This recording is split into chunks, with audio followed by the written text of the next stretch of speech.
Sunday morning நிறைய பேர் வீட்டில் கூழ் ஊற்றிருந்தாங்க. அதனால் மார்னிங் பிரேக்ஃபாஸ்ட்க்கு பக்கத்து வீட்டிலே கூழ் ஊற்றிருந்தாங்க. சரி கூச்சப்படாமல் போய் வாங்கிடலான்னு சொல்லிட்டு அதே வாங்கி பிரேக்ஃபாஸ்ட் முடிச்சாச்சு. லஞ்ச் தான் பண்ண வேண்டியதாக இருந்தது.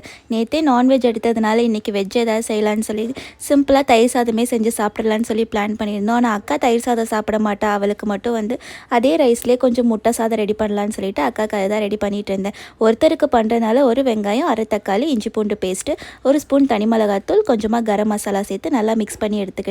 அதே கடையில் கொஞ்சம் சைடில் இதெல்லாம் ஒதுக்கி விட்டுட்டு 2 இல்லை 3 முட்டையை உடச்சி ஊற்றி பெப்பர் போட்டு அதையும் நல்லா மிக்ஸ் பண்ணிவிட்டு அதுக்கப்புறம் ரைஸ் ஆற வச்சுருந்தேன். அதையும் சேர்த்து மிக்ஸ் பண்ணால் நம்ம சூப்பரான முட்டை சாதம் ரெடி ஆயிரும். ஒருத்தருக்கு டக்குன்னு குயிக்காக ரெடி பண்ணிவிட்டேன். அப்படியே எங்களுக்கு தயிர் சாதம் செய்யலான்னு சொல்லிட்டு தயிரை சாதத்தில் மிக்ஸ் பண்ணிட்டு நிறைய பால் ஊற்றியிருந்தேன். அப்போ தான் எங்களுக்கு ரொம்ப பிடிக்கும். அதை ஊற்றிட்டு அதுக்கப்புறமா தாளிச்சு கொட்ட நம்ம தயிர் சாதமும் சூப்பராக ரெடி ஆயிரும். சண்டேயில் நான்வெஜ் இல்லாமல் இந்த மாதிரி வெஜ் மெனுவும் நல்லா தான் இருந்தது. அதுக்கு அப்படியே சிப்ஸ் வச்சு சாப்பிட்டு டே ஸ்டார்ட் ஆயிடுச்சு. தேங்க்யூ.